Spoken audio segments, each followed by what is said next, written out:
40, retired in his 40s to become a philanthropist. But during the 2008 financial crisis, he went bankrupt. His $90,000 a month mansion was foreclosed. His Palm Beach home was seized. "I currently have no income," he told a judge. He had all the tools, education, experience, connections, but he was crushed by overconfidence and leverage. So what separated these two men? It wasn't intelligence, it wasn't pedigree, it wasn't luck, it was behavior. Ronald Read was patient, Richard Fiscone was greedy. And that's the lesson most people miss. In money, behavior, knowledge. Because unlike other fields, medicine, architecture, engineering, where expertise rules, money doesn't reward brilliance, it rewards discipline. No one expects a janitor to perform a heart transplant better than a Harvard surgeon. But in finance, that's exactly what happens. And it's why this book matters more now than ever. We live in a world obsessed with financial advice, stock tips, credit scores, budgeting apps, and market predictions. Yet most people still live paycheck to paycheck, still bury themselves in debt, still panic when markets drop, still chase get-rich-quick schemes. Why? Because money is not taught like it should be. We teach it like physics, formulas, graphs, calculators. But money is psychology, emotions, fears, dreams, identity. Knowing you should save doesn't mean you'll save. Knowing how markets work doesn't mean you won't sell in a panic. Knowing interest rates won't stop someone from maxing out a credit card when they feel inadequate or stressed. Two things affect everyone: health and money. But while healthcare has evolved through science, finance is still stuck in behavior. That's what this book is about. It's not a guide to investing formulas. It's not a blueprint to beating the market. It's a mirror. It will show you how your habits, emotions, upbringing, ego, environment, and even luck shape the way you think about money, and how understanding those forces can lead to a more meaningful financial life. Not just richer, but more secure, more peaceful, and more aligned with what actually matters. This isn't theory. This is real life. 20 short chapters, each one built on a powerful story. Each one designed to challenge what you think you know and inspire you to take control of your financial behavior before it takes control of you. Let's begin. Because whether you're 18 or 50, broke or building, this isn't just about money. It's about the psychology of everything that drives it. And it may just be the most important lesson you'll ever learn. Chapter 1. No One's Crazy, a story about why people do wild things with money. Let me take you back to a quiet evening in Los Angeles. A middle-aged man walks into a gas station. His hands are weathered, his jacket frayed, he earns just above minimum wage, works double shifts, and barely has enough left over to pay rent. But before he heads home, he buys a $10 scratch-off lottery ticket. Now pause. That single act might make you shake your head. You might think, he can't afford that. Why throw away $10 like that? But what if I told you? That man isn't crazy. In fact, what if I told you no one is? People do strange things with money. Emotional things, risky things, illogical things. And yet, behind every dollar spent, every investment, every debt, every scratch-off, there's a story. A reason that feels perfectly rational to the person doing it, even if it looks reckless to you. We don't see the same world. Money decisions are not made in spreadsheets. They're made in living rooms, at kitchen tables, in the middle of sleepless nights, and under the weight of childhood memories and grown-up fears. We're not playing the same game. We're not even on the same field. A young woman who grew up during the 2008 financial crash watched her parents lose their home. To her, the stock market isn't a vehicle for wealth. It's a snake pit. A man born into generational wealth sees risk as opportunity. But the woman who was raised on food stamps? She sees risk as the beginning of loss. The way we view money is shaped not just by what we learn, but by what we live through. So while one person might sprint toward cryptocurrency with wild optimism, another might stash cash under a mattress, haunted by memories of a collapsing bank in their youth. Neither is crazy. They just carry different scars. Experience is the greatest teacher and the most biased one. Economists Ulrich Malmendier and Stefan Nagel once dug through 50 years of American financial data. What they found wasn't just about numbers. It was about stories, specifically the ones we start telling ourselves early in life. If you were raised during high inflation, you'll probably distrust bonds. If you grew up when the stock market boomed, you'll likely invest more aggressively. If you watched your family struggle paycheck to paycheck, you might value security over growth forever. In other words, your financial choices aren't just driven by logic. They're driven by the time and place you grew up in, and how that time made you feel. This is why we disagree about money. Ever wondered why money arguments feel so personal? Because they are. Tell someone their investment strategy is wrong, and you're not just challenging their math. You're questioning their identity, the way they've learned to protect themselves, to feel safe, to dream. That's why a billionaire might scoff at someone buying lottery tickets, and why someone living below the poverty line might feel hope in those very same tickets. For many, a $2 lottery ticket isn't a foolish financial move. It's the only moment in their week where they feel like they might have a chance to win something. Anything. To you, that may seem irrational. To them, it's relief. It's escape. It's a dream, even if it's improbable. Why we're all amateurs at this game? Let's be honest, we're all pretty new to the modern world of money. Retirement? That concept didn't even exist for most Americans before World War II. The 401k? Barely a few decades old. The Roth IRA? It's younger than Google. Index funds, credit cards, student loans, online trading, all of this financial infrastructure that we're expected to navigate like pros, it's brand new. We're all trying to build a future on a system that's constantly shifting under our feet. No wonder we make mistakes. We're all first-generation learners, figuring it out as we go. We think we know, but we only know our slice of the world. Your experience with money might make up 0.00001% of global financial history, yet it may influence 80% of how you think the economy works. Let that sink in. That's why the woman who lived through the 2000 dot-com crash is terrified of tech stocks. Why the man who got laid off during the 2020 pandemic swears by an emergency fund even if interest rates are low. Why two intelligent, educated people can look at the same data and walk away with opposite decisions. They're not stupid. They're not lazy. They're not irrational. They've just lived different lives. Before you judge, ask, what story are they telling themselves? In 2019, a Chinese commenter responded to a story in the New York Times about brutal factory conditions. Americans were outraged. But the commenter wrote about his aunt, who used to be a prostitute before working in a sweatshop. To him, that factory job wasn't exploitation. It was dignity. It was hope. Perspective isn't just about culture or location, it's about pain. It's about survival. It's about what each of us has had to endure and what we're still afraid of. So what do we do with this? The next time someone makes a money decision you don't understand, pause. Ask yourself, what must the world look like through their eyes? What might they be afraid of or dreaming of? What lessons did their childhood teach them about scarcity, about opportunity, about trust? You don't have to agree. But try to understand, because the truth is we're all guessing. We're all just doing our best with the stories we've lived and the fears we carry. We all make mistakes. We all chase dreams.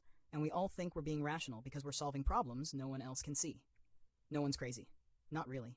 They're just telling themselves a story that makes sense to them. And now, let me tell you a story. A story about how Bill Gates got rich. Stay with me, because that story will change the way you think about luck, timing, and opportunity forever. Would you like the Bill Gates story continuation in the same tone next?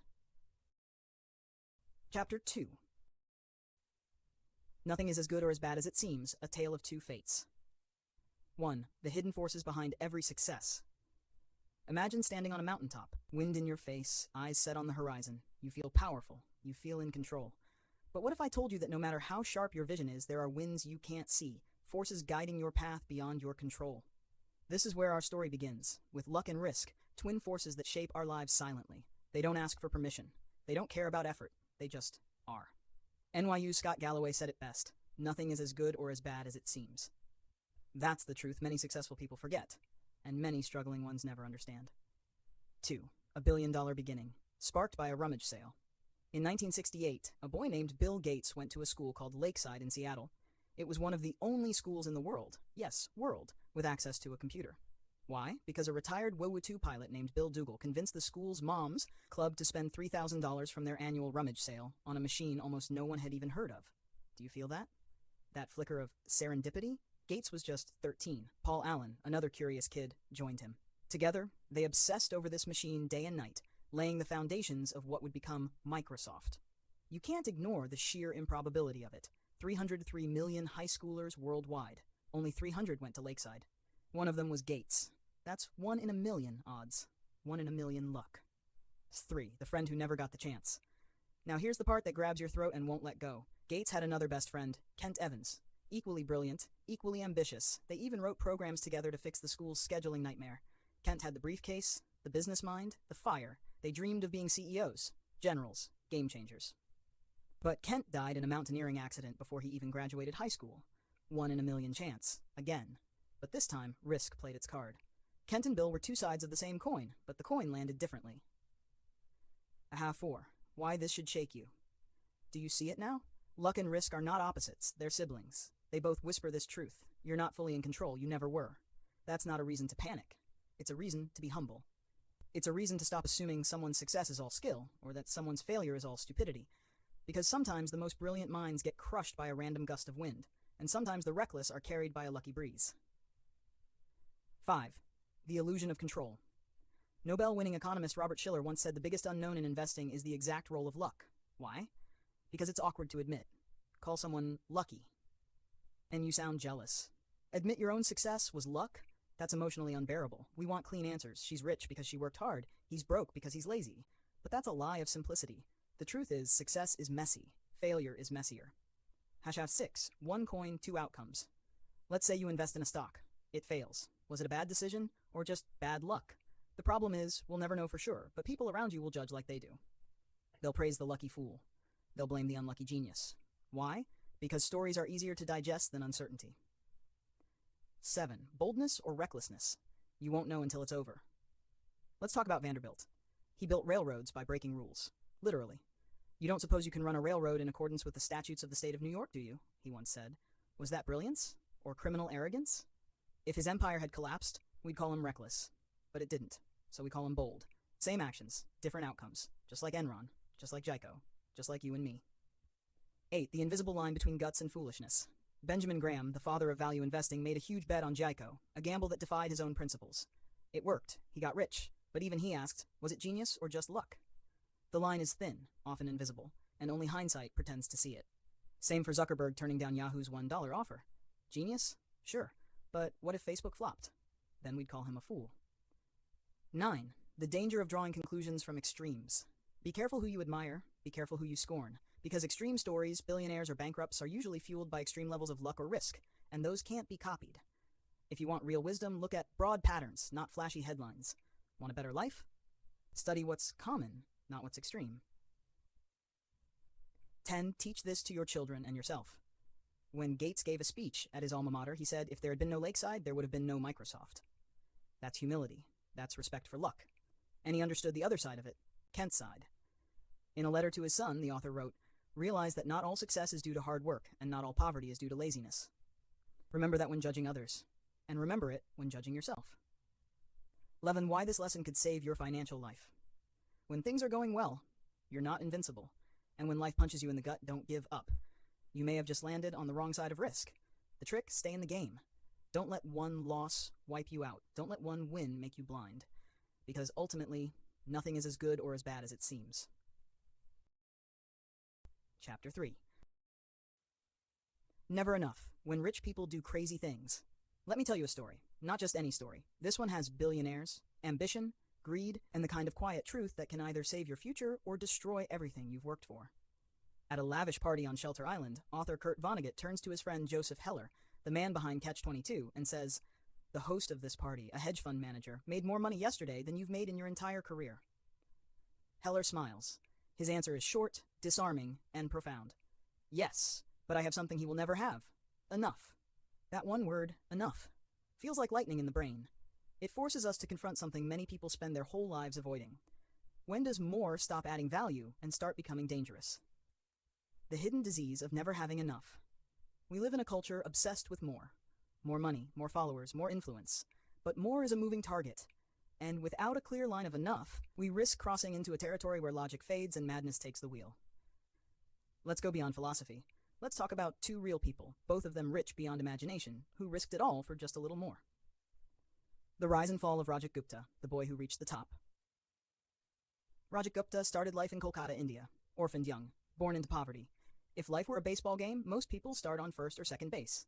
Gupta couldn't even see the stadium lights. And yet, he fought. He studied. He climbed. By his 40s, he became the CEO of McKinsey & Company, the world's most powerful consulting firm. By 2008, he was worth $100 million. He could have retired peacefully. He could have lived 10 lifetimes on that fortune. But Gupta didn't want to be rich. He wanted to be a billionaire. Surrounded by the elite at Goldman Sachs, he saw wealth not as security, but as a scoreboard. Then came the moment that changed everything. In 2008, Warren Buffett was about to invest $5 billion into Goldman Sachs during the financial crisis. Gupta, privy to this insider info as a board member, hung up the call, and within 16 seconds phoned hedge fund manager Raj Rajaratnam. Soon after, Rajaratnam made $1 million. Later, he'd make $17 million. Gupta went to prison. So did Rajaratnam. Their empires collapsed in shame. Why risk everything for a bit more? Because he didn't know when to stop. Because he didn't have enough. Bernie Madoff, a millionaire who chose to lie. Before Bernie Madoff became the face of the largest Ponzi scheme in history, he was already a massive success. He ran a respected firm that traded nearly 10% of the daily volume on the New York Stock Exchange. His business made tens of millions annually. He was rich, powerful, admired. But it wasn't enough, so he lied. He schemed. And when it all came crashing down in 2008, the devastation was biblical. Families ruined, fortunes erased, reputations lost forever. Again, why? Because he let greed point his logic. He didn't know when to say stop. The madness of risking everything for more. Here's what you must understand. Gupta and Madoff weren't poor men trying to survive. They were rich men gambling their lives, names, and legacies for more that they didn't need. And this isn't just about criminals. It happens in legal boardrooms and behind clean desks too. Take long-term capital management, a hedge fund run by Nobel Prize-winning geniuses. They were already swimming in money, their own millions tied into their trades. But they got greedy. They took on massive risk. And in 1998, during one of the strongest economies in history, they lost everything. As Warren Buffett put it, to make money they didn't have and didn't need, they risked what they did have and did need. And that's foolish. Foolish and tragically common, the quiet power of contentment. Here's the gut punch. Most people reading this, maybe you, will at some point in life earn enough to live well, to travel, to own a home, to provide for your family, to save, and even to give back. But when you don't define your enough, you start playing a game you can't win.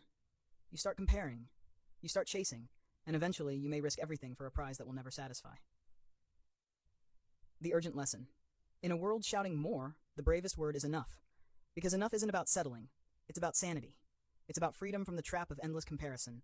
It's about protecting your wealth, your values, your future, and your peace of mind. Let their stories be your warning. Let that one word be your shield against a life of empty chasing. Because if you don't know what enough looks like, you'll never see the edge until it's too late. Part 1.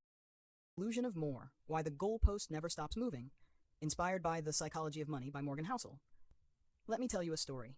In the heart of Silicon Valley, a young entrepreneur, let's call him Ethan, sold his first startup at the age of 27. Overnight, he became a millionaire. Not just rich, headline-making rich. Friends celebrated him, strangers admired him, but Ethan wasn't satisfied. He upgraded his car, then his house, then his yacht. But the satisfaction he imagined, that deep, calming, I've made it moment, never came. Instead, he started comparing himself not to his friends from college, but to billionaires, to tech titans. Every time he moved one step ahead, the goalpost moved 2 steps further. The silent trap we all fall into. Here's the dangerous part. Our expectations rise with our results. And when that happens, no matter how much you earn, accomplish, or gain, it never feels like enough. Think about your own life. Have you ever told yourself, if I could just get that raise, if I could just move into that neighborhood, if I could just afford that car? And when you did, how long did the joy last? A week? A month? Then the itch returns. Because modern life and the endless scroll of social media shows us someone who always has more. And when the taste of more outpaces your sense of satisfaction, you enter a race that has no finish line. The dangerous illusion of the moving goalpost. Imagine this. You're running a race. You've trained for months. You sprint your heart out, and just as you're about to cross the finish line, it moves. Now you have to run again. Harder. Faster. And every time you near it, the line moves farther. This is what life becomes when you don't define enough. It's not just exhausting, it's deadly. Because soon you start taking bigger risks. You invest recklessly. You burn out. You sacrifice family, health, and peace, all chasing something that keeps moving away. Modern capitalism's twin engines, wealth and envy. Let's be honest, capitalism is brilliant at making money, but it's even better at making you want what others have. A neighbor gets a new car, and you want one too. A friend vacations in Europe, and suddenly your own weekend trip feels small. It's not just desire, it's envy dressed as ambition. And while ambition can drive greatness, envy quietly destroys happiness. Happiness equals results, expectations. There's a timeless equation with happiness isn't in results. It's in how those results compare to our expectations.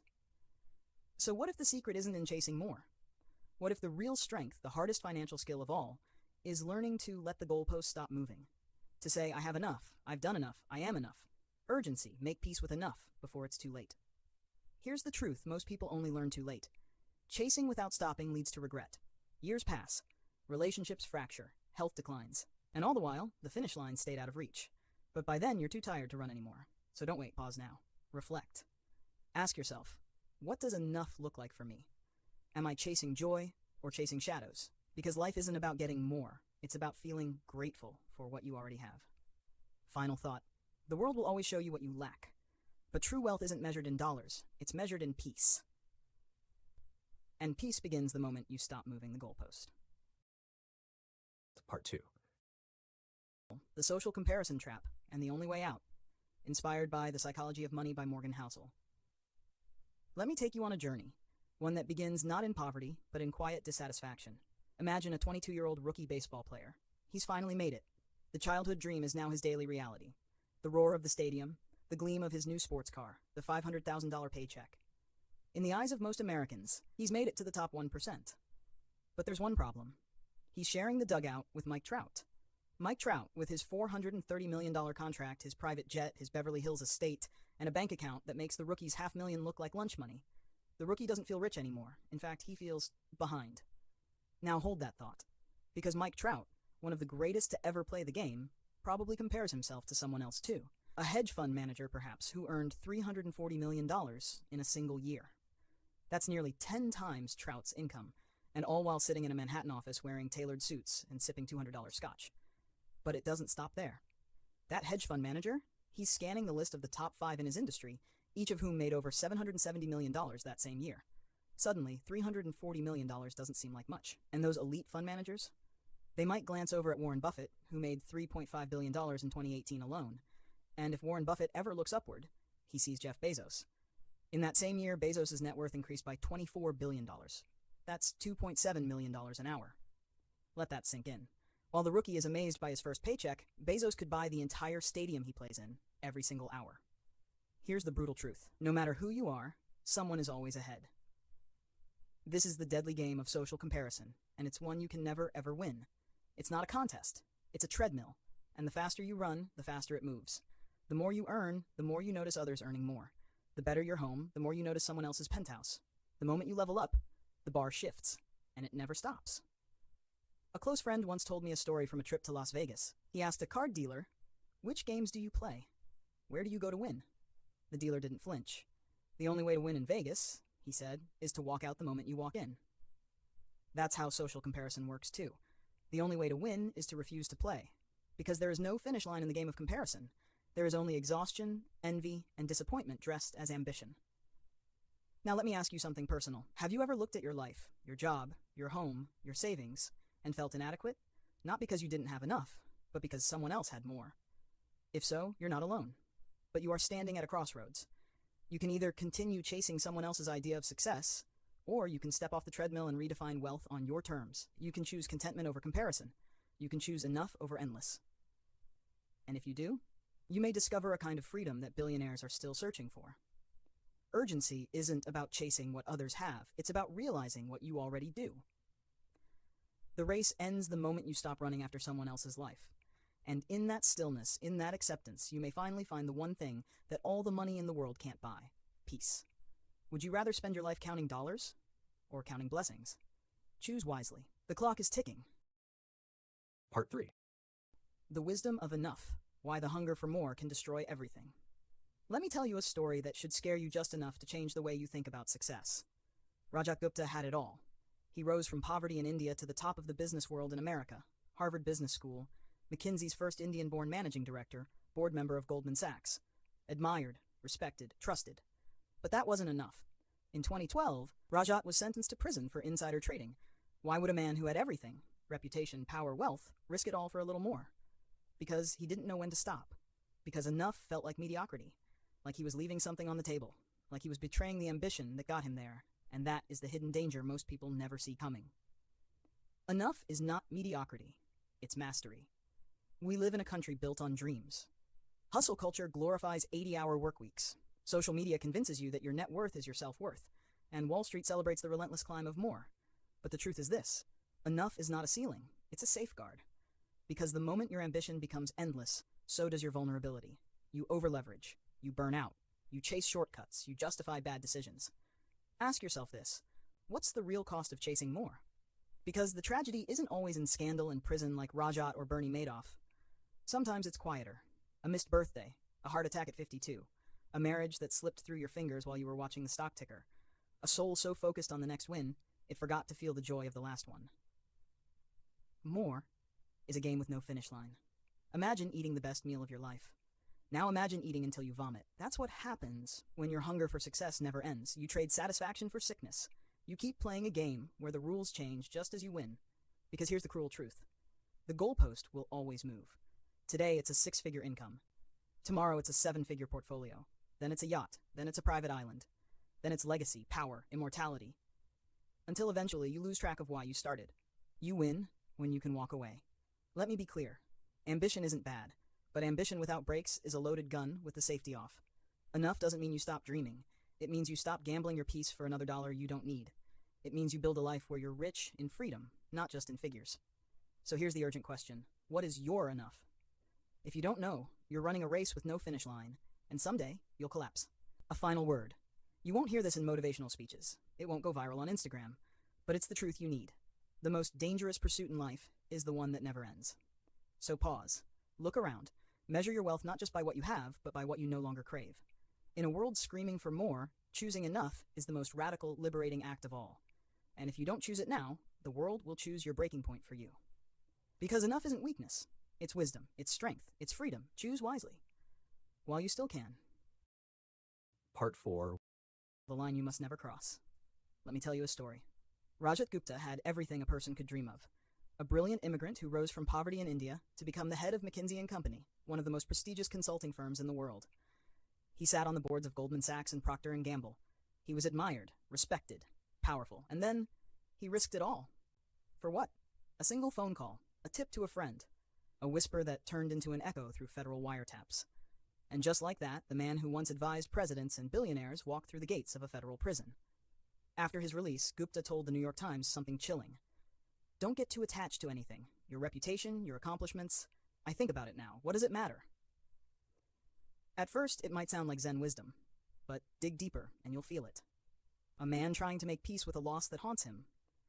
He wanted his reputation back. Who wouldn't? But it was gone, forever. Here's the uncomfortable truth. There are things in life that once broken may never be repaired, no matter how brilliant, wealthy, or well-connected you are. Reputation, freedom, the trust of those who love you, your peace of mind, your sense of self-worth, your time with family, your name.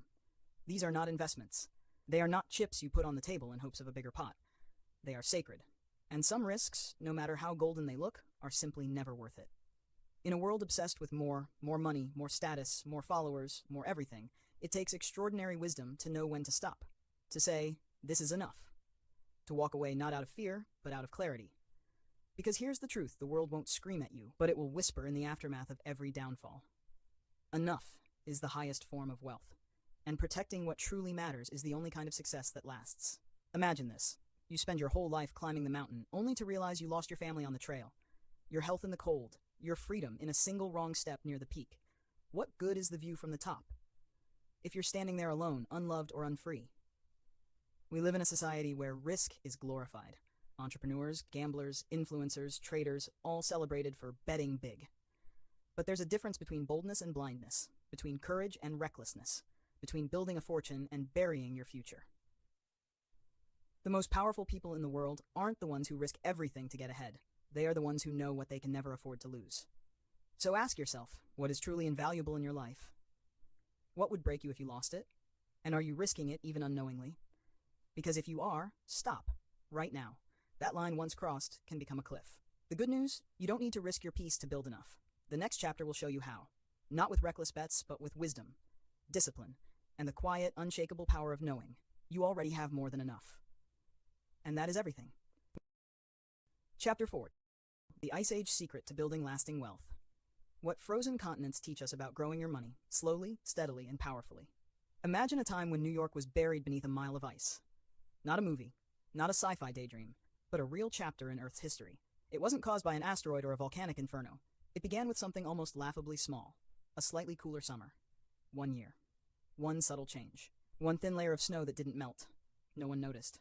But then, that snow layer made it easier for the next winter's snowfall to stick. And the cycle began. Snow builds upon snow. Reflection cools the air. Colder air means more snow. More snow means less sunlight absorbed. And then, faster than anyone thought possible, entire continents were frozen.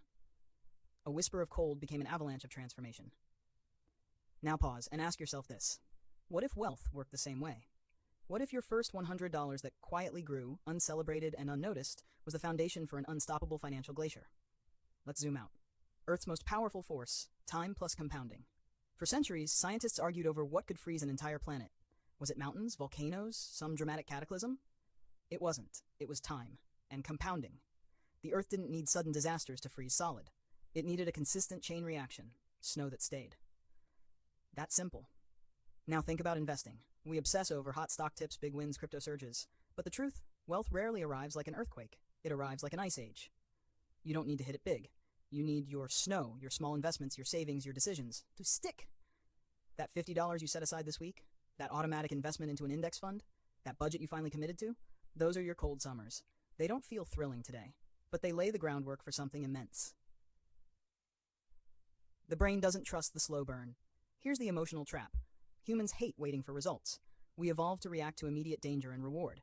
But the most powerful forces in the world, from glaciers to fortunes, don't scream. They whisper. Then they roar. The danger isn't that you fail. It's that you quit too soon to see the miracle unfold. Imagine this. If you invested $5 a day, less than your coffee, and let it compound at a modest 10% annually, in 40 years, you'd have over $800,000. No big win. No miracle. Just snow that stuck. The urgency you can't ignore. Here's the fear factor. The earlier you start, the more time you give compounding to work. Wait too long, and it's like melting your snowpack every summer. You reset the cycle. You don't get many fresh starts. Start now, and the snow builds. Wait, and you lose the momentum. It's not about being rich overnight. It's about never melting away the progress you quietly build. Your wealth is an ice sheet in the making. Let this sink in. Earth's ice ages didn't begin with catastrophe. They began with subtle consistency, cool summers that nobody noticed, until they changed everything. That's your path to wealth. Not luck, not timing the market, not chasing noise, but small steps repeated over long periods. Money is just the visible result of invisible habits. And compounding? That's the cold, quiet power that turns ordinary effort into extraordinary outcomes. Start your ice age. Let today's snow stick. And watch your world transform, one quiet layer at a time. Because nothing grows like disciplined time. Not even glaciers. Part 1. The secret to unimaginable wealth. Time, not talent. Imagine this. A young boy in Omaha, Nebraska, age 10, starts reading stock tickers and buying his first shares. He isn't born into vast wealth. He isn't gifted magical formulas. But he is given one thing that turns out to be far more powerful. Time. That boy was Warren Buffett. And while the world fawns over his brilliant mind and savvy deals, it quietly misses the most important part of his story. The relentless, invisible force of compounding over time. It's not a sexy headline, doesn't make for a thrilling Netflix biopic, but it's the truth. Now let me show you something terrifying and inspiring all at once. Today, Warren Buffett's net worth is approximately $84.5 billion. Astounding, right? But here's what no one tells you. $84.2 billion of that came after his 50th birthday. And $81.5 billion was earned after he turned 65. Let that sink in. Most people begin to slow down around 50. Buffett was just warming up. He didn't sprint. He didn't get lucky in a game of roulette. He played the slow, boring, brutal game of long-term investing. And he played it for longer than anyone else had the patience to. Hash the Buffett paradox. Let's do a thought experiment. What if Warren Buffett had been normal? What if he didn't start investing at age 10? What if he started at 30, like many of us do, after finding his career path, paying off student loans, and finally catching his breath? What if he still managed his astonishing 22% annual returns, but retired at 60 to enjoy life? His net worth today, $11.9 million. Not nothing, but 99.9% less than his real net worth. That's not an investing story. That's a time story, a compounding story. The misunderstood superpower. Warren Buffett isn't the best investor of all time by performance. That title goes to Jim Simons, a mathematician turned hedge fund king, who's returned a jaw-dropping 66% annually. But Simons didn't start investing until he was 50. Today he's worth around $21 billion, just 1/4 of Buffett's fortune. Why? Because Simons only got a few decades. Buffett got nearly 8. Let's go further. If Simons had started at age 10 and compounded at 66% for 70 years, he'd be worth $63,900,000, $788,760,000. That's $63 quintillion. Insane? Yes. Theoretical? Absolutely. But it proves a spine-chilling point. Time is the most underrated multiplier in the universe. Why don't we get this? Because compounding isn't intuitive. If I ask you to add 8 plus 8 plus 8 9 times, you get 72. Easy. Now multiply 8. That's 134 million. It's not just hard to calculate, it's hard to believe. This is why most people fail to grasp how fortunes like Buffett's are built. They chase intensity, high returns, hot stocks, market timing, instead of duration. A story told in silicon tenors. Take a walk through tech history. 1950s, 3.5 megabytes. Many 1990s, 500 megabytes. 2011, 4 terabytes. 2019, 100 terabytes. From 1950 to 1990, plus 296 megabytes. From 1990 to today, plus 100 million megabytes. That's compounding in action. For 40 years it whispers, then all at once it screams, and still, we underestimate it. Even Bill Gates in 2004 questioned why Gmail offered a full gigabyte of storage. That's how counterintuitive exponential growth is. Even the world's smartest people get blindsided by it. What this means for you. This isn't just about billionaires and hard drives. It's about your life. The truth is, you don't need to be a genius. You need to be consistent. You don't need to find the highest returns. You need to find reasonable returns you can stick with for a long time. You don't need to sprint. You need to endure. Because when it comes to wealth, health, habits, relationships, or careers, the most powerful results don't come from effort. They come from effort over time. So here's the scary, urgent truth. Every day you delay building your savings, your business, your skills, your health is a day that could have been quietly compounding, and you won't feel the pain right away. That's the danger. Compounding doesn't punish you in the short term. It ignores you until one day it devours you, or it blesses you, depending on your choices. You're not in a race, you're in a time machine. But the fuel is your consistency and your patience. There are over 2,000 books written about Warren Buffett. None of them are titled, "He started early and never stopped." But maybe that's all they ever needed to say. Because the greatest investing strategy isn't a secret hedge fund algorithm or some obscure stock picking formula. It's this: shut up and wait. And if you truly understand that, if you let that sink into your bones, it can change everything. So the question is, will you start today? Chapter 5. The Two Enemies of Wealth, Arrogance and Fragility. An emotional story about what it truly takes not just to get rich, but to stay rich. Imagine this. It's 1929. Wall Street is chaos. Ticker tape litters the sidewalks like confetti at a funeral. In hushed voices, people whisper about friends who have vanished. Some have jumped from buildings. Others simply walked away, never to be seen again. And amidst the pandemonium, two men stand on opposite ends of fate. One is Jesse Livermore, a man whose brain danced with markets like Fred Astaire with a spotlight. The other, Abraham Germansky, a real estate tycoon with dreams as tall as the buildings he built. Both rich, both powerful, both seemingly untouchable. But here's the twist. Only one walked away from that storm with his fortune intact. And even he didn't keep it for long. The seduction of winning Jesse Livermore was a market genius. He didn't just play the stock market, he hunted it. And in October 1929, when the world crumbled, he struck gold. While millions watched their life savings vanish, Jesse made what today would be over $3 billion in a single day. His family, bracing for ruin, wept when he walked through the door. But Jesse, he smiled. They weren't ruined. They were richer than ever. It was the high point of his life, and the beginning of his downfall. Because getting rich made Jesse feel invincible. The money whispered sweet lies in his ear. You're special. You can't lose. Go bigger next time. So he did, until he lost it all. And by 1933, Jesse Livermore, the man who once danced on the ashes of a collapsed market, was broke, missing, and eventually gone, the quiet collapse. Then there was Abraham Germansky. He wasn't flashy like Jesse. He built his fortune brick by brick, selling and leasing buildings across New York. But he made the same mistake everyone else did in the Roaring '20s. He confused a rising market with personal genius. And when the market crashed, so did he. One morning, he walked toward the New York Stock Exchange, silently shredding ticker tape like someone erasing a life he could no longer recognize. That was the last time anyone saw him. No headlines, no farewell. Just the lesson we refuse to learn. Here's what most books and gurus won't tell you. Getting wealthy requires boldness. Staying wealthy demands humility.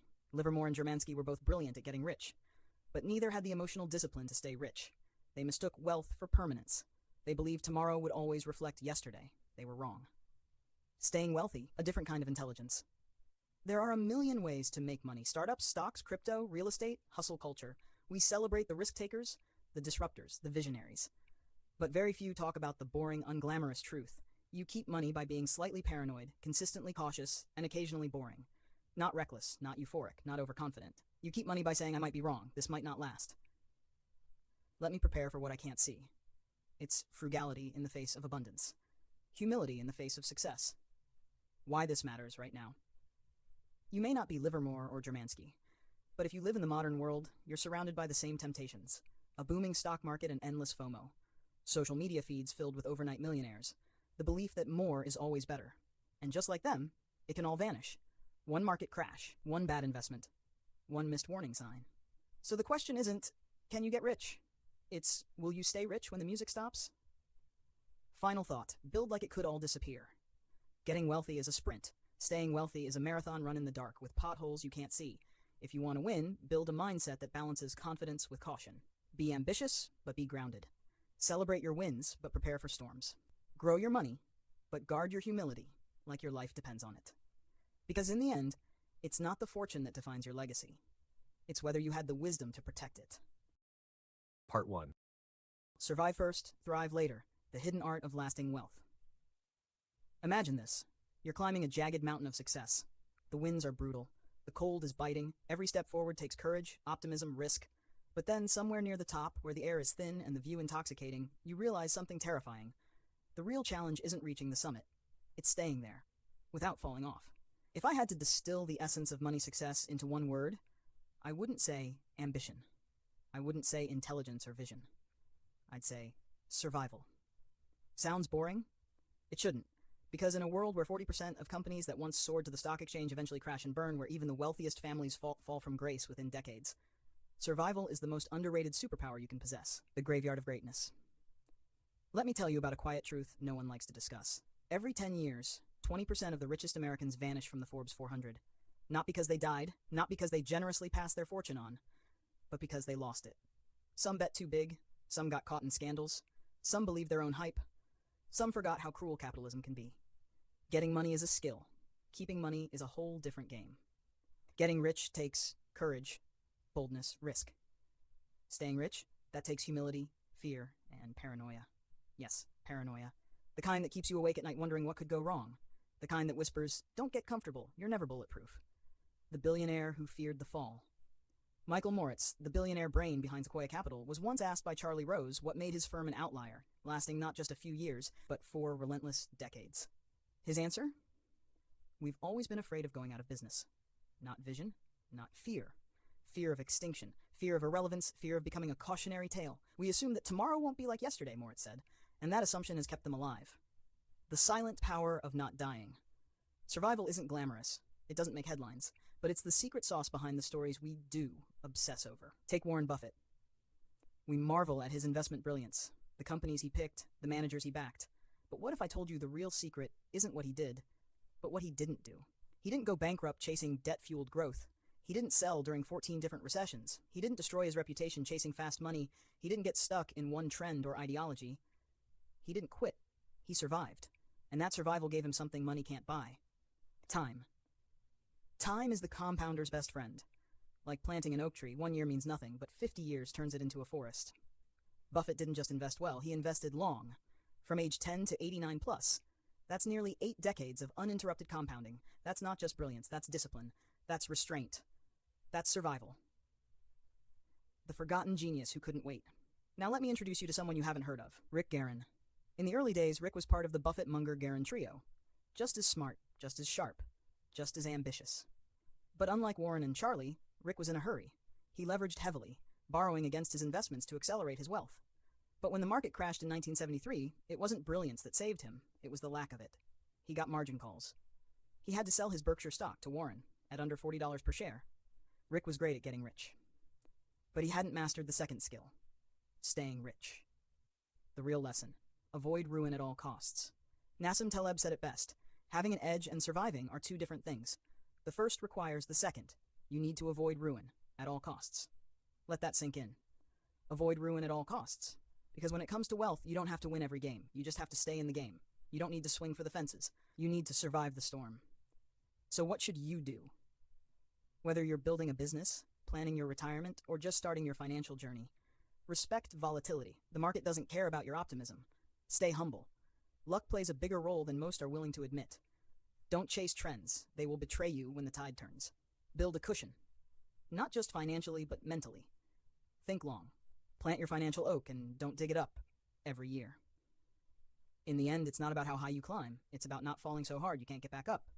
Survive first, thrive later. That's the game of money no one talks about, but the only one that matters. Call to action, urgency emotion. Before your next investment, before your next big risk, stop and ask yourself, will this help me survive the next 10 years? Or could it take me out in the next 10 minutes? Because history doesn't remember the people who almost made it. It remembers the ones who endured. Be one of them. Part 2. The secret to lasting wealth, becoming financially unbreakable. It was late 2008.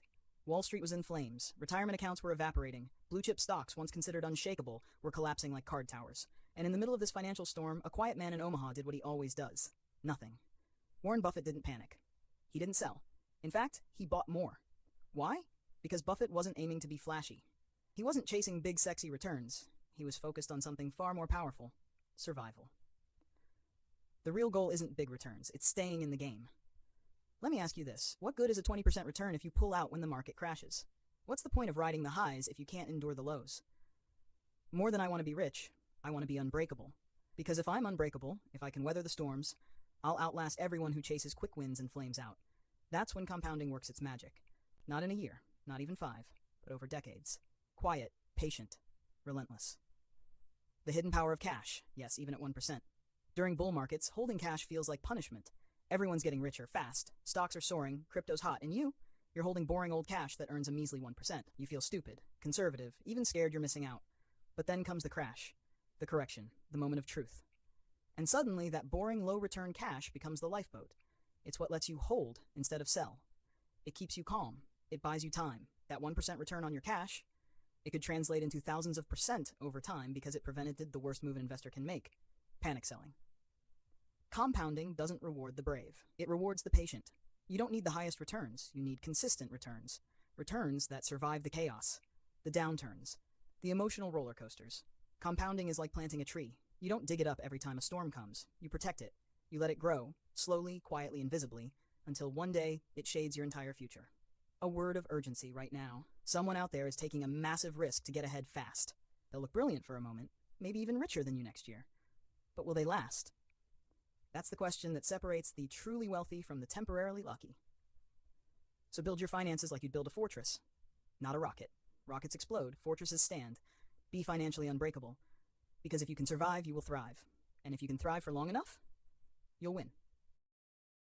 Part 3. Let me tell you a story, not about a stock or a market crash, but about the single most dangerous illusion in personal finance: the belief that your plan will go as planned. In the fall of 2000, a 35-year-old couple sat across the desk from their financial advisor. They had a spreadsheet, a 30-year retirement projection, a dream of a beach house in Florida. They'd modeled a 7% annual return. It was airtight, until it wasn't. 1 year later, the dot-com bubble popped. Then came 9/11. Then a recession. They weren't just off plan, they were off track, off balance, and out of breath. That's the thing. Every plan looks perfect in Excel. Life doesn't care. You plan, God laughs. Think about it. In 2001, nobody planned for 2 planes to erase the skyline and ignite 2 decades of war. In 2008, no one saw a housing bubble destroying 10 million homes and nearly 9 million jobs. By 2020, a virus nobody could pronounce brought the planet to a standstill. And yet, in between all that chaos, markets hit record highs. Fortunes were made and lost. The world didn't stop spinning, it just spun in directions no one predicted. This is the ultimate paradox of planning. You must plan not just for the future, but against it too. Good plans don't predict. They absorb. The goal isn't precision, it's resilience. A plan isn't valuable because it's right. A plan is valuable because it can survive being wrong. Ask yourself this: if the market returns only 4% instead of 8%, am I still okay? If my income drops for a year, do I have the cushion to breathe? If nothing goes right, do I still survive? That breathing room, that's your margin of safety. It's not just a spreadsheet line, it's peace of mind in a world that loves chaos. Margin of safety, your secret weapon. Most bets don't fail because they were dumb. They fail because they required perfection. Your edge in finance doesn't come from brilliance, it comes from endurance. If you stay in the game long enough, compounding takes care of the rest. But to stay in the game, you need space to fall, wobble, recover, and rise again. And that's what a true plan builds in: room for mistakes, space for emotion, time for healing, and protection from the storms you can't yet see. Urgency. You need to rethink your plan. Now, if your plan relies on everything going right, on 8% returns, on perfect health, on uninterrupted income, it's not a plan. It's a prayer, and in a world this unpredictable, hope is not a strategy. But if your plan includes buffer zones, financial shock absorbers, and the emotional grit to bend but not break, you win. Not overnight, but over time. So today, look at your finances not just with hope, but with humility. Plan big, but plan rough. Build wide margins, expect detours, and treasure the quiet strength of being unbreakable. Because when the next curveball comes, and it will come, you won't just survive, you'll stay in the game long enough to win. Your plan doesn't need to be perfect. It needs to be durable. Financial success isn't built on precision, it's built on preparation. Plan for the plan to fail, and you might just build something that lasts. Part 4. The barbell mindset, how to be boldly optimistic and deeply paranoid at the same time. Imagine this. You're walking a tightrope, high above a city skyline. Below you, chaos, cars honking, people yelling, wind gusting. Above you, a clear blue sky. The view is breathtaking. The future looks bright. But one misstep, and it's over. This is what navigating life, money, and success really feels like. And it's exactly why you must be what I call barbelled, equal parts dreamer and doomsday prepper. Because here's the truth no one wants to say out loud. The path to success is littered with landmines. The optimist in you sees the horizon. Let's be honest, if you don't believe in tomorrow, you won't take a single meaningful step today. Optimism isn't blind hope. It's a data-backed belief that over time, things tend to improve. Technology advances, standards of living rise, opportunities multiply. But here's the part that no motivational poster tells you. The paranoia keeps you alive. Optimism alone is dangerous. If you only see the upside, you'll walk right into the fire. You need short-term paranoia to protect your long-term potential.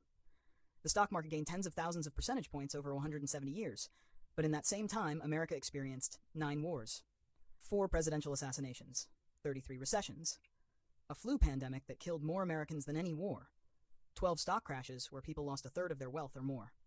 At any given moment, it felt like the world was ending, and yet we kept climbing. That's the paradox of life. Progress is often camouflaged as destruction. Growth looks like breakdown. Think of the human brain. At age 2, a toddler has more synapses than at any other point in life, but by age 20, they've lost half of them. Sounds terrifying, right? But that's how intelligence forms. The brain prunes what's unnecessary so the useful can thrive. Progress requires destruction.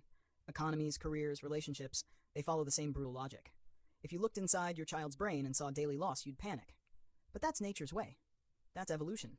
Balance the barbell. To survive and thrive, you need to carry 2 mental weights at once. On one side, a hopeful heart that believes in long-term growth. On the other, a defensive mind that prepares for chaos tomorrow. This balance is uncomfortable. It takes effort, but it's the only way to make it. Jesse Livermore learned too late. He made millions by age 30, one of the greatest stock traders of all time, and then he lost it all. Why? Because he believed good times would stay. He got complacent. He lost his paranoia. He said no price is too high for a speculator to pay to learn that which will keep him from getting the swelled head. Arrogance, he said, is an expensive disease. He paid with everything. The takeaway. The future is bright, but it's also ruthless. To reach it, you must plan like disaster is around the corner while believing that greatness is on the horizon. That's the barbell mindset. The winners of the next decade won't be the loudest or the luckiest. They'll be the ones who stayed standing while others got swept away. So ask yourself, are you optimistic enough to dream, but paranoid enough to survive? Because survival isn't just about grit. It's about mental balance. The ability to hope while never letting your guard down. And in the end, that may be the most powerful investment you'll ever make. Chapter 6. Tails. You win. The astonishing power of being wrong most of the time. Imagine being wrong 99% of the time. Failing project after project, getting it mostly wrong, almost always. Now imagine that, despite all of that, you still walk away with generational wealth, legendary status, and your name etched into the pages of history. Sounds impossible? Let me tell you a story. In 1936, Heinz Berggruen escaped the jaws of Nazi Germany and found refuge in America. He wasn't a prodigy. He didn't stand out. Just another quiet student wandering the halls of UC Berkeley, studying literature, unsure of what tomorrow would bring. Fast forward a few decades. By the 1990s, that same unremarkable man had become one of the greatest art collectors the world had ever seen. In 2000, he sold part of his private art collection, Picasso's, Braque's, Klee's, and Matisse's, to the German government for over €100 million. But here's the kicker. The true value of his collection?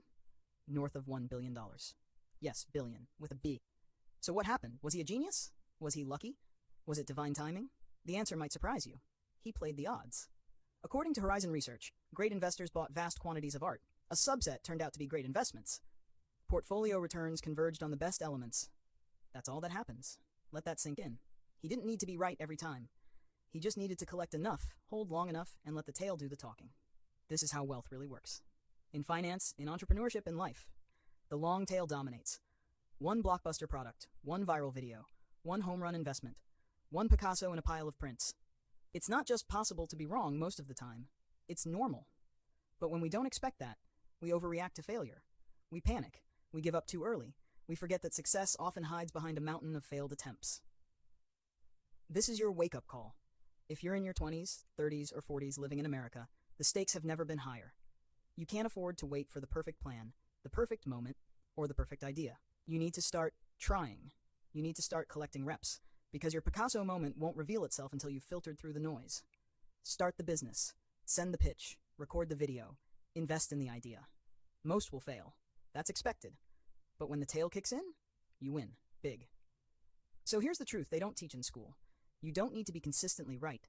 You just need to survive long enough to let your few wins change everything. And that's how you build wealth, legacy, and freedom. Keep swinging. The tail is waiting. Part 1. Tails drive everything. Why one moment can define your future, and how to be ready for it. Imagine this. You've spent a decade pouring your heart into a dream. You've built, created, sacrificed, and failed, over and over again. You're tired. People are starting to question your choices. You're questioning them too. That's where Walt Disney found himself in the early 1930s. Hundreds of animated shorts, adored by audiences, and nearly all of them financial failures. His studio was broke. His future was hanging by a thread. Then came Snow White. One film, 83 minutes, a moment that changed everything. It paid off every debt. It built the empire. It turned Walt Disney from a visionary into a legend. That's what a tail event looks like. A single, rare, outlier moment that rewrites history, not just for businesses, but for lives. Here's the truth they don't tell you in textbooks. Most of the time you'll feel like you're losing, like you're stuck, like your work isn't working. But success, the kind that defines you, isn't linear. It's exponential. It doesn't trickle in evenly over time. It comes in spikes, in tail events. In venture capital, 65% of investments lose money. Just 0.5% deliver 50x returns. That 0.5% doesn't just make up for the rest. It makes the whole game worth playing. And you might think, well, I don't invest in startups. I invest in safe, public companies. Think again.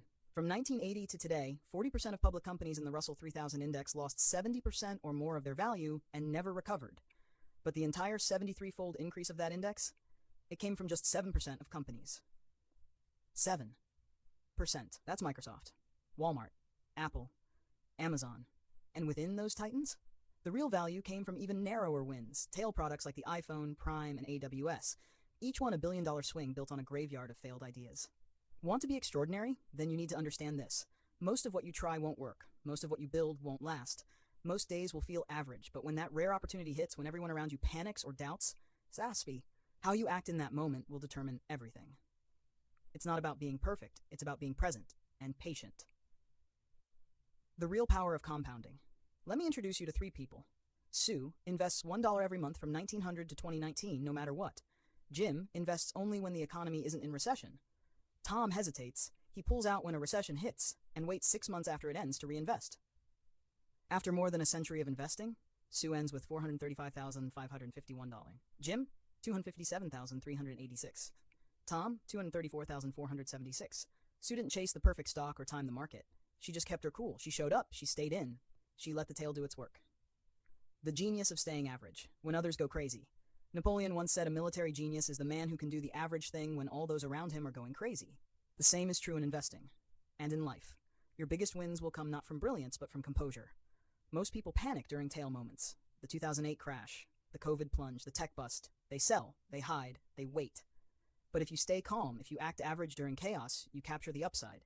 Because everything great, everything legendary, everything worth building is built during those rare defining moments. Here's the urgent part. Your Snow White moment is coming. It may look like a crisis, it may feel like failure, it will almost certainly arrive when you least expect it. And the only thing that will matter then? Will you have the courage to stay in the game when the world is screaming at you to quit? Success doesn't come from getting everything right. It comes from getting one thing incredibly right and not blowing it when it counts. So invest, build, and when the chaos hits, be ready, stay steady. That's when the magic happens. Part 2. Tails drive everything. Why your failures might be leading you to fortune. We're taught to chase perfection, to avoid mistakes, to be right always. But in business, in investing, in life, perfection is a myth. And trying to be perfect, that's a fast track to paralysis and disappointment. Here's the hard truth. You can be wildly successful while being wrong most of the time. In fact, that's how success usually works. If you're a great investor, you'll still be wrong half the time. If you're a brilliant entrepreneur, half your products will flop. Even if you're an ambitious, hardworking professional, it might take you 3, 5, even 10 attempts to find the right role, company, or career path. That's not failure. That's the process.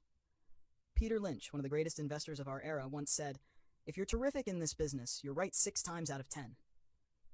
6 out of 10. That's considered terrific.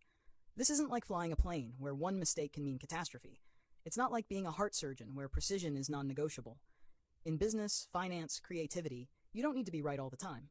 You just need to survive the wrong calls and let the right ones explode in your favor." Jeff Bezos understood this. When Amazon's Fire Phone tanked, costing millions, he didn't apologize. He shrugged. "If you think that's a big failure," he said, "we're working on much bigger failures right now." Why? Because one big win, like AWS, can cover 1,000 misfires. That's how the game is played. Reed Hastings of Netflix, same mindset. He pulled the plug on several high-budget flops and said, "Our hit ratio is too high. We need to take more risks." The lesson? Failure isn't a bug, it's a feature. The same applies to comedy, to art, to writing. You watch Chris Rock crush it on Netflix, but what you don't see are the 50 rough nights in back alley clubs where half his jokes flopped. That's where he shapes the gold.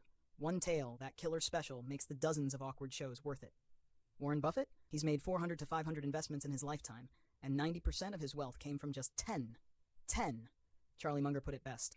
Remove a few top investments, and Berkshire's track record is just average. Tails drive everything. But here's the trap. We only see the highlight reel. We study others' wins without ever seeing their pile of losses. That skews our expectations. It makes our own failures feel unique, personal, shameful. But they're not. They're the dues everyone pays to stay in the game long enough for a tail event to change everything. George Soros said it best. "It's not whether you're right or wrong. It's how much you make when you're right and how little you lose when you're wrong." You don't need to be perfect. You just need to be bold enough to keep swinging, smart enough to survive the misses, and patient enough to catch that one tail that changes everything. There are 100 billion planets in our galaxy. Only one, this one, has life. Here. Reading this, you're already the product of a once-in-a-trillion tale. The question now is, will you keep taking shots, or are you going to fold before your own breakthrough shows up? Your next big success might not be in the next attempt, but it might be just 2 more after that. Stay in the game. Let the tails come. That's where fortune lives. Let's talk about how money, used right, can turn those tailwinds into lasting happiness. Chapter 7. Freedom, the ultimate dividend of wealth. I can do whatever I want today. That's the sound of true wealth. Let that sink in. We're raised to believe wealth is about fancy cars, luxury vacations, and sprawling homes. But the real flex, the ultimate form of wealth, is waking up with the freedom to choose how you spend your day. Not because you're retired, but because you're in control. The hidden driver of happiness. Everyone wants to be happy. That's why people chase more money. But money alone doesn't guarantee happiness. It's not about how much you earn, it's about how much control you have. Control over your time, control over your decisions, control over your life. Angus Campbell, a renowned psychologist, spent years researching what truly makes people feel fulfilled. He found something simple, powerful, and often overlooked. Having a strong sense of controlling one's life is a more dependable predictor of positive feelings of well-being than any of the objective conditions of life we have considered. Think about that. More than the size of your bank account, more than the square footage of your house, more than the prestige of your title. What makes you happy is autonomy, the freedom to live life on your terms. The silent burden you might be carrying. Most Americans don't lack money. They lack control, and that lack eats away at your peace. It's the anxiety that creeps in every Sunday night, the knot in your stomach when your boss calls, the helplessness of knowing you have to stay in a job, in a relationship, in a place, just to survive. That's not living. That's surviving. Now imagine having just 6 months of emergency savings. That alone can give you the confidence to walk away from a toxic job or say no to unreasonable demands. That's power. That's freedom. Money buys time. Time buys life. Money's greatest hidden value isn't in what it can buy, it's in what it can free you from. It frees you from the pressure to say yes when you want to say no. It buys time with your family, your passions, your health. It gives you the cushion to pursue a better opportunity instead of grabbing the first thing that comes along. In short, money buys time. And time, real self-directed time, is life. The cost of golden handcuffs. I once thought I had it all figured out. I chased investment banking because it paid well. I landed an internship at a top firm in LA, and on paper I was winning. But within days I was working 100-hour weeks. Going home before midnight was a luxury. Saturdays weren't optional. My time wasn't mine. And though the work was intellectually exciting, the lack of control turned it into a nightmare. The truth? Doing something you love on a schedule you hate feels no different than doing something you despise. Why you feel trapped even when you're successful. There's a psychological term for the misery we feel when our autonomy is stripped: reactance. It's the emotional rebellion against being told what to do. And when you live a life built around someone else's schedule, someone else's terms, someone else's definition of success, it doesn't matter how much you're paid. You will feel poor. The moment you become rich isn't when you hit $1 million. It's when you can walk away. Entrepreneur Derek Sivers tells the story best. He wasn't rich by traditional standards. He made $20K his first year and lived on just over $1K per month. But after saving $12,000, he quit his job to become a full-time musician. I was 22 years old, and I was free. When asked if selling his company made him feel rich, he replied, "No, that was just more money. The difference happened when I was 22. Freedom is not about abundance. It's about enough. The urgency of now. Don't wait to get rich to reclaim your time. Every dollar you save, every decision you make to reduce dependence, is a step toward owning your life. And that journey begins not with a six-figure salary, but with a shift in mindset. I want control, not just cash. Because when you can say, I can do whatever I want today, that's when you've made it. Not when you hit a number. Not when you impress the world. But when you own your time. That's real wealth. That's freedom. And it's worth everything. Part 1. The highest dividend. Why real wealth is the freedom to live on your terms. There's a moment that defines real wealth. Not when you buy the luxury car, not when your portfolio hits 7 figures, not even when your house has more bathrooms than people. It's the morning you wake up, stretch your arms, look out the window and realize, I can do whatever I want today. That's not fantasy. That's freedom. And that is the highest form of wealth. The myth of money and happiness. We chase money to chase happiness. But here's the truth. No one's selling on Instagram. Happiness isn't about more. It's about control. Control over your time. Control over your choices. Control over your life. Psychologist Angus Campbell discovered this decades ago. His groundbreaking work, The Sense of Well-Being in America, didn't find happiness in six-figure incomes, Ivy League diplomas, or ocean view homes. He found it in something radically simple. Having a strong sense of controlling one's life is a more dependable predictor of positive feelings of well-being than any of the objective conditions of life. Let that sink in. It's not your job title, your salary, or your zip code. It's your autonomy. Why freedom feels so rare. Let's face it, we live in the richest nation in human history, and yet we're drowning in stress. A 2019 Gallup poll showed Americans are more anxious and overwhelmed than most of the world, despite all our wealth. How is that possible? Because with every raise, with every new gadget, with every promotion, we've sold a piece of our time, our energy, and our sanity. And we forgot the one thing that money should actually buy. Options. A little wealth gives you the power to say no. More wealth gives you the power to say not now. Real wealth gives you the power to say I choose. From chained to chosen, a personal wake-up call. I once thought I wanted to be an investment banker. Why? Because they made money, tons of it. I landed an internship in Los Angeles. I felt like I'd won. And then I started working. The hours weren't just long, they were dehumanizing. Midnight was an early night. There was a saying, if you don't come to work on Saturday, don't bother coming in on Sunday. I was miserable. Not because the work was bad, it was actually fascinating. I was miserable because I had no control over my life. My time wasn't mine. My thoughts weren't mine. My existence was rented. I lasted a month. That's when I learned a painful truth. Doing what you love on a schedule you don't control can feel like doing something you hate. What true wealth looks like. You don't need millions to be rich. You need just enough to buy your freedom. Like Derek Sivers, who saved up $12,000 at age 22. That was all it took to walk away from a soul-draining job and pursue music full-time. He didn't feel rich when he sold his company years later. He felt rich the day he took control of his time. Or think of someone who can say no to a toxic boss, or who waits for the right job instead of taking the first one out of fear. That's wealth. That's power. That's peace. Why we feel like we're always working. Here's the irony. Most of us don't labor with our hands anymore. We work with our minds, and our minds never clock out. You may sit at a desk, but your brain is on 24/7. Cooking dinner? Still working. Watching Netflix? Still working. Lying awake at 3 a.m.? Still working. Derek Thompson put it best. The modern factory is not a place at all. It is the day itself. If our grandparents left their work in the factory, today the factory follows us. In our pockets, our thoughts, our dreams. This is why we feel exhausted even with better jobs, better salaries, better homes. Because we've lost the freedom to disconnect. Lessons from those who've lived it all. Gerontologist Carl Pillemer interviewed 1,000 elderly Americans about what really mattered. Guess what? No one said. Make as much money as you can. Buy the biggest house you can afford. Climb the corporate ladder as fast as possible. What they said instead: spend time with your kids. Be part of something bigger than yourself. Value relationships over stuff. Because when the dust settles and the noise fades, it's not about what you bought, it's about what you lived. A call to reclaim your time.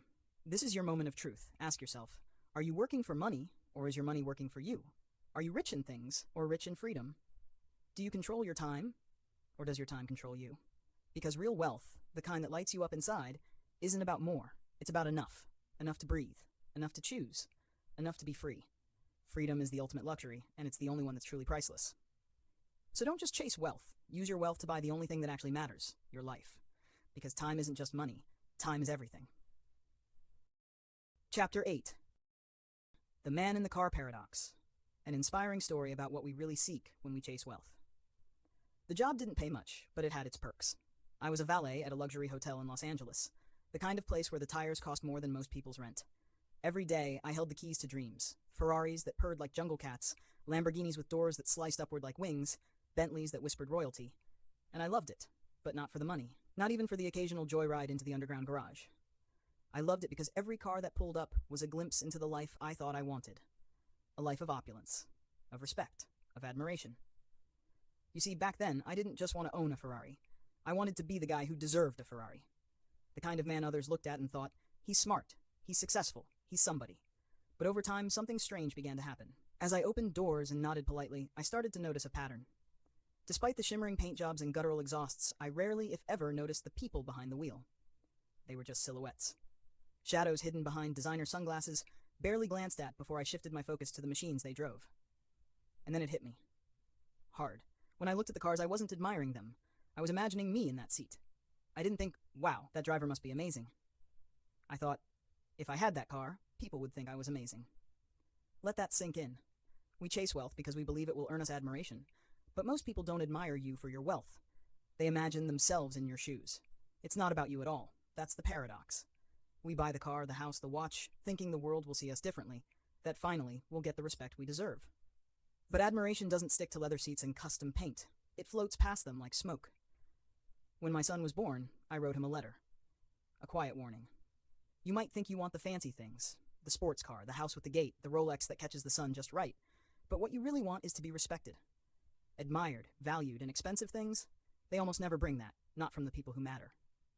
And I meant it. Respect can't be bought. It can't be leased. It's not parked in your driveway or stitched into your suit. It's earned, through character, not currency, through humility when you could show off, through kindness when you could ignore, through authenticity in a world full of performance. Now don't get me wrong, I still like fast cars, but I like people more. And I've learned that what most of us really want is to be seen, to be appreciated, to be loved. Not because we drive a Ferrari, but because we made someone else's life a little better. Because we listened. Because we showed up. Because we mattered. So before you chase the next thing with a price tag, ask yourself, do I want the thing, or do I want what I think the thing will bring me? It's a subtle difference, but it could change the entire direction of your life. And trust me, the best version of you won't be found behind the wheel. It'll be found in how you make others feel when they're standing beside you. We're not done with Ferraris yet. There's more to this paradox, and another story waiting in the next chapter. Moral: don't confuse admiration for your possessions with admiration for your person. One is temporary, the other timeless. Chapter 9. The Invisible Millionaire, Why Real Wealth is What You Don't See. I once stood in a marble driveway, the kind that echoed with money. It was Los Angeles, 2005. I was a valet at an upscale hotel. Each night, I parked Ferraris, Lamborghinis, Bentleys, rolling monuments to success. And I thought, this is what wealth looks like. Until I met Roger. Roger was my age, mid-30s, clean-cut, confident. Drove a Porsche 911 like he'd been born behind the wheel. I figured he was crushing it, some kind of tech entrepreneur or movie producer. I never asked. I didn't have to. His car answered for him. Then one week, Roger pulled up in a dusty old Honda. I laughed and asked, "What happened to the Porsche?" He shrugged. Repoed. Missed too many payments. No shame. No drama. Just fact. Like he was reading the weather. That moment hit me like a freight train. Because all the assumptions I had about Roger, about success, about wealth, were dead wrong.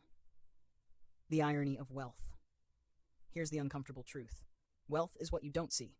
The man driving the Ferrari? All you know for certain is that he had $100,000. You don't know if he has anything left. But we live in a culture where appearance is currency, where Instagram likes are mistaken for indicators of abundance. where people measure success in the size of your house, the brand on your watch, the glimmer of your jewelry. Modern capitalism doesn't just allow you to fake it till you make it, it encourages it. It profits from it. But real wealth? It's the Porsche not bought, the Rolex left behind in the case, the vacation downgraded to economy class so your future self can travel in first. Wealth is invisible, and that's what makes it powerful and dangerous. Because you can't learn what you can't see. Rihanna's lesson and the $1 million mistake. Singer Rihanna nearly went bankrupt. Her lifestyle burned through millions. She sued her financial advisor, who famously replied, "Was it really necessary to tell her that if you spend money on things, you will end up with the things, and not the money?" It's funny, until you realize it's not. Most people don't want to be millionaires. They want to spend $1 million. And that, ironically, is the opposite of being a millionaire.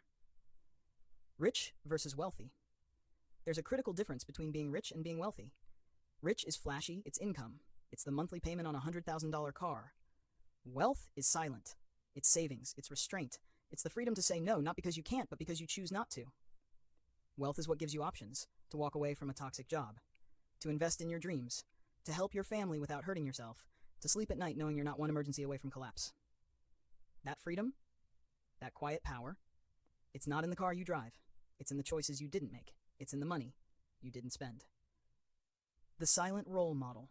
Ronald Reed was a janitor and gas station attendant, drove a used car, lived in a modest home, ate simple meals. When he died, he left behind $8 million.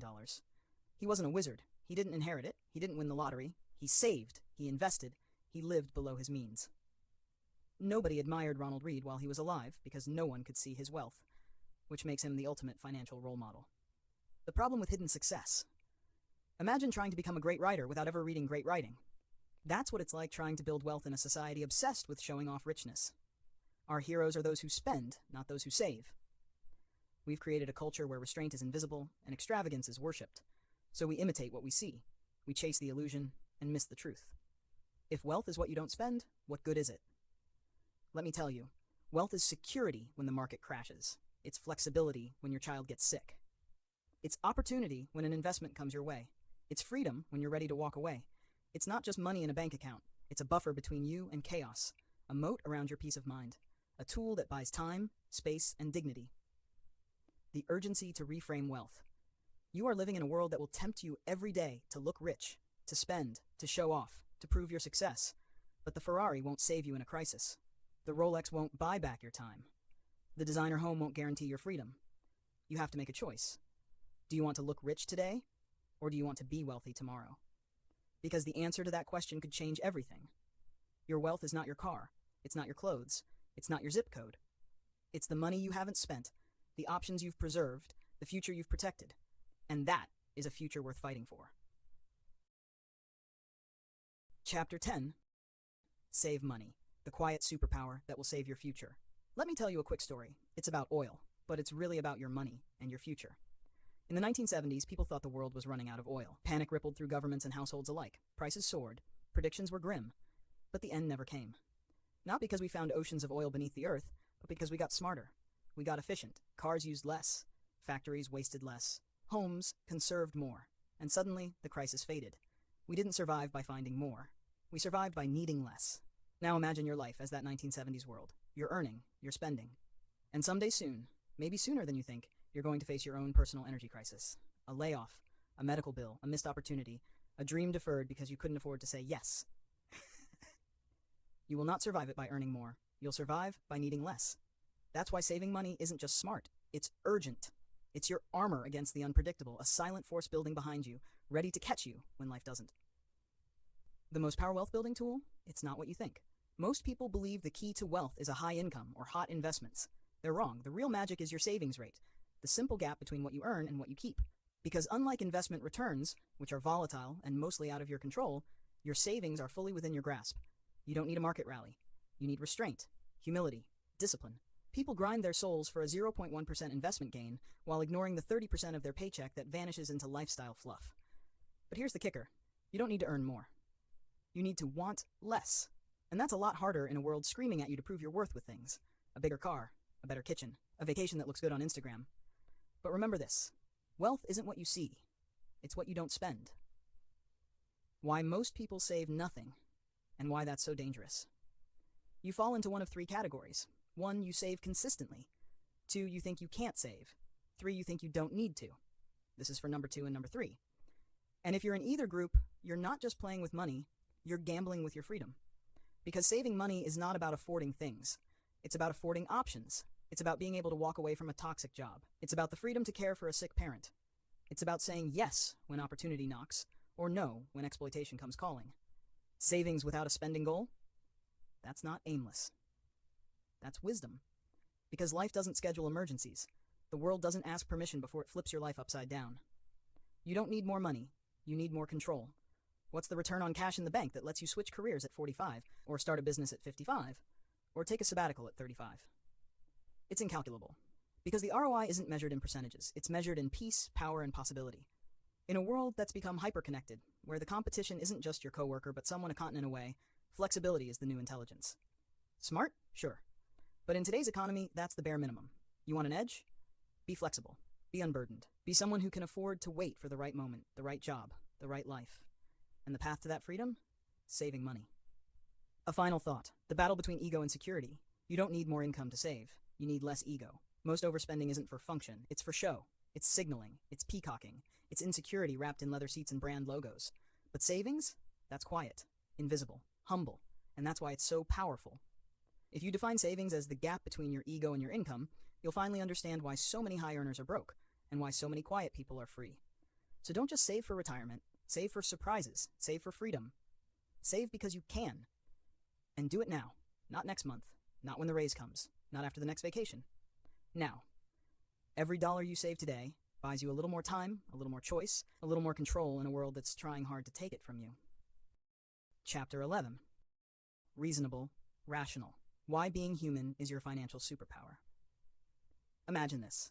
You're 28 years old, fresh off your first real promotion, and you finally started investing. You've read the blogs, you've watched the videos, you've run the numbers. You're ready to be rational. You pick the mathematically optimal strategy. You optimize your portfolio for returns. You rebalance quarterly. You avoid emotion like it's financial poison. And then, the market crashes. Your portfolio, once a promising symbol of discipline, is now a battlefield of red. Your hands are trembling. Your stomach knots. You're staring at the ceiling at 2 a.m., wondering if you're going to lose everything. And that spreadsheet you once trusted, it doesn't whisper back. Let me tell you something we all try to forget. You're not a machine. You're a person.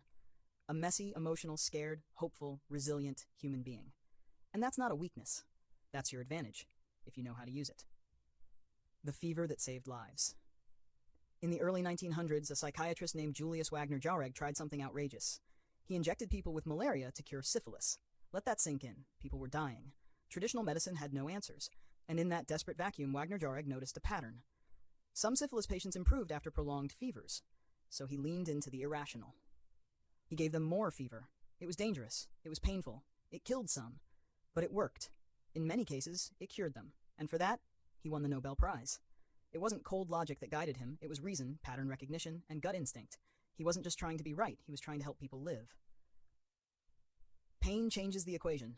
Fevers are proven to fight infection. They should be seen as helpful, yet we fight them. We pop Tylenol at the first chill. Why? Because fevers hurt. And we're human. We don't chase optimal, we chase bearable. The same thing happens with money. The rational choice might be to invest aggressively, ride the market highs and weather the lows. But then reality hits. The lows feel like betrayal. Your savings are bleeding. And all those nice pie charts suddenly feel like lies. At that moment, reason matters more than logic. Reasonable is repeatable. Harry Markowitz, father of modern portfolio theory, won a Nobel Prize for discovering the optimal way to balance risk and return. But when he was asked how he invested, he said, "I visualized my grief if the stock market went way up and I wasn't in it, or if it went way down and I was completely in it, so I split my contributions 50-50. That's not math, that's emotion, that's humanity. And that's okay, because what matters most isn't having the perfect plan, it's having a plan you can stick with when things get hard." The most dangerous lie in finance. There are thousands of financial strategies that work on paper. Leveraged retirement accounts, ultra-precise asset allocation. High isn't rational enough. Smile and say, "I'm not." Every investor should tattoo on their brain. Things that have never happened before happen all the time. It can be fatal to your financial future. Investor Michael Batnick put it perfectly when asked if people today are prepared for rising interest rates just because they read about them from 40 years ago. So what? Will this rate hike look like the last one? Or the one before that? Will this rate hike look like the last one? Or the one before that? Will assets behave the same or the opposite? The truth is, nobody knows. Here's what happens when you worship history. 1. You grow overconfident. You think you've seen it all. 2. You stop adapting. You anchor to outcomes that may never return. 3. You get blindsided, because surprises, true gut-wrenching surprises, are the norm, not the exception. And the most dangerous surprise, the belief that there won't be any more. So what do? You embrace humility. You understand that history is a teacher, not a fortune teller. That resilience beats prediction. That adaptability, not certainty, is your greatest financial weapon. Because in the world of money, the most important lesson is this. It's not what you know that saves you. It's how fast you can let go of what you thought you knew. Welcome to the age of surprise. Stay alert, stay humble, stay ready. Part 1. The world runs on outliers, and you'll probably miss them. Let me tell you a story. It's not about the Great Depression, or 9/11, or World War II. It's about a man who stepped into a coffee shop in Sarajevo in 1914 to grab a sandwich. His name was Gavrilo Princip, and when he stepped back out, the course of world history detonated. He assassinated Archduke Franz Ferdinand. That single moment sparked World War I, which led to World War II, which gave rise to the Cold War, which birthed the arms race, which inspired the space race, which led to the invention of satellite technology that now powers the GPS in your phone. All of that from a sandwich. The most important forces shaping our lives, your life, my life, aren't gradual. They're explosive, rare, unpredictable, unrepeatable. They don't look like warning signs. They look like normal days until the ground breaks. The market doesn't crash because you missed a headline. It crashes because something happened no one dared imagine. That's the terrifying beauty of it. Asking, 1981. It's younger than Pac-Man. The Roth IRA? Baby-faced. Launched in the 1990s. 1976, the S&P 500 finally decided to include financial stocks. Today, they make up 16% of the index. Tech stocks were practically non-existent 50 years ago. Now they are the market. Even the time between recessions, these seem to work now. That's not weakness. That's survival. The dangerous comfort of looking back. There's an old saying in finance, the four most dangerous words in investing are, "It's different this time." But guess what? It is different. At least some of the time. And that difference? It's not a threat. It's the very thing you need to understand to thrive. Here's the twist. The deeper you dig into history, the less useful the specifics become. General truths, fear, greed, incentives, yes, those endure. But specific tactics, specific cycles, specific assumptions, they fade with time. So when someone boasts about 100 years of data backing their strategy, ask yourself, does any of that data account for a world with TikTok, trillion-dollar tech companies, or 0% interest rates? Here's the truth you can't ignore. If you're planning your financial future based on a world that no longer exists, you're driving with a rear-view mirror in a thunderstorm. The world has changed. The tools have changed. We're not. That's why the most important financial strategy isn't a hot stock or a high-paying side hustle. It's resilience. It's building a margin between what you expect and what might really happen. It's keeping extra savings. It's living below your means. It's saying no to the temptation to bet big when you feel confident, because tomorrow may be the one day the odds go against you. History's graveyard of overconfidence. Throughout time, great ideas have turned into disasters because people pushed too far, thought they couldn't lose, thought the trend would continue forever. They were brilliant. That's room for error. It might just be the difference between sleeping soundly and watching your world crumble. We live in a world governed by odds, not guarantees. You might think life is a game of skill. It's not. It's the success of 2008. Warren Buffett didn't panic. He slept well. Why? Because he promised it's not. It's a game of probability. Think of blackjack. A skilled card counter doesn't know exactly which card is coming next. Opportunity. Here's the urgent truth. If you're 25 or 55, they own boring assets. They keep their burn rate low. This isn't fear. This is discipline. This is the mindset of people who don't just want to win. They want to keep winning. The infinite return of staying alive. Here's the ultimate truth. The most valuable asset you will reports. It wasn't even in the realm of possibility. Until it happened. Because when you build in a cushion, when you expect the unexpected, you don't need to guess the future. You just need to survive it. Ruthless. Now let me ask you something hard. And no one can explain why.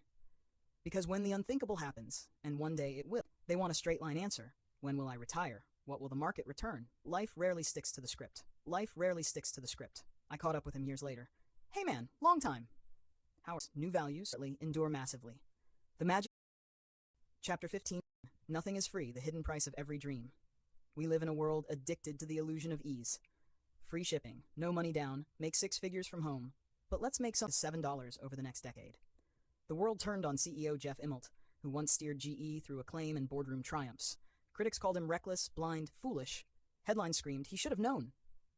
But as he walked out of the company he once ruled, Immelt offered a haunting truth to his successor. Every job looks easy when you're not the one doing it. It's easy to mock the failure of giants from the sidelines, but real leadership, the kind that bears the weight of decisions that can destroy empires, is a burden no outsider can truly see. Full price. 2, settle for a cheaper one. 3, steal it. We know number 3 is idiotic because the consequences aren't worth the reward. But investing? People try to steal returns all the time. They want that same 11% annual gain without the gut paying double because you refuse to pay once. The illusion of safety, double because you refuse to pay once. The illusion of safety is the most dangerous lie. Buying. Let's be honest, nobody wants to lose 20% of their money. Especially not first-timers. But that temporary drop, that's the very reason. But if you want more, if you want the magic, you have to be willing to pay the price most never will. Yes, sometimes it rains at Disneyland, but the magic never disappears. So ask yourself, are you trying to avoid the price, or are you ready to earn the reward? Because the market doesn't fine you, it challenges you. And if you can find the courage to call that challenge what it really is, a fee worth paying, then wealth becomes not just possible, it becomes inevitable. You and me, the hidden crisis. The hidden crisis. You wouldn't walk into a hospital and take medical advice meant for someone. You wouldn't walk into a hospital and take medical advice meant for someone else's body. Yet momentum. The same story unfolded in the housing market. Who in their right mind pays $700,000 for a small Florida home? Someone who plans to flip it in 3 months and pocket the difference. When short-term traders flood the market, they don't just play their game, they set the rules for everyone. They become the price setters. And if you're a long-term investor who starts following their lead, you're not just playing a different game, you're playing a dangerous one. The illusion of rationality. Were these people irrational? Not always. They were just playing a game that made sense to them. The irrationality lies in the rest of us, those who let ourselves be influenced by them without understanding their goals. You start to think, maybe I should buy too. And once you do, you're not investing anymore. You're chasing. The collision that hurts. Imagine 2 runners sprinting at each other from opposite ends of the field. They're focused, determined, and completely unaware that they're on a collision course. That's the market. Day traders and long-term investors might not even know the other exists, but when their paths cross, someone always gets hurt. Usually, it's the one who thought they were playing the safe, patient game until the rules changed under their feet. Know your game. Here's the part no one talks about enough. There is no universal rulebook for investing. Not everyone is playing for the same goals, under the same pressure, on the same timeline. And when you start copying others without knowing what game they're playing, you become a puppet, not a player. That's why your mission matters. You have to define it. Years ago, I wrote mine down. I am a passive investor, optimistic in the world's ability to grow over the next 30 years, and confident that growth will accrue to my investments. It changed everything. Because now, when the market spikes or crashes, when the headlines scream or whisper, Chapter 17, that war destroys, and yet peace rebuilds. Optimism is believing that tomorrow holds more potential than pain, not because it always will, but because it usually does. Statistician Hans Rosling once said, I am not an optimist, I am a very serious possibilist. And that's the point. It's not about delusion, it's about data, and what history shows over and over again. A tale of 2 predictions. Flashback to December 29th, 2008. The financial world was burning, fear was everywhere, unemployment rising, markets collapsing, and on the front page of the Wall Street Journal, a wild forecast from a Russian academic predicting that the United States would break into 6 nations, with parts reverting to Chinese, Mexican, Russian, and Canadian control. No, this wasn't a fringe blog. It was one of the world's most respected publications. And people believed it, because when you're scared, doomsday sounds logical. Opportunity, storm, while others panic, you build. Choose courage over comfort.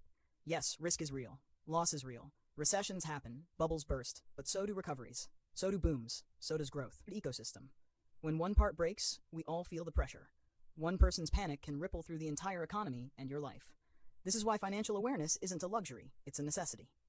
Because in a world where smart, it sounds rational, often fails to account for the most powerful force in economics. There are 1,000 overnight tragedies, but overnight miracles? Almost none.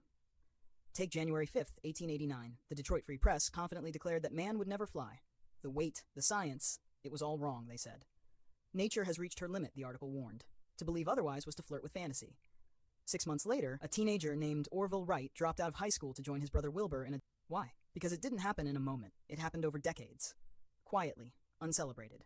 Compare that to something like a terrorist attack, a hurricane, a mass shooting. They dominate headlines, ignite fear, and stir emotion, because they happen suddenly. But the stead were being fear or doubt. Remember Hawking, a man who had lost nearly everything, but still believed the future could be beautiful.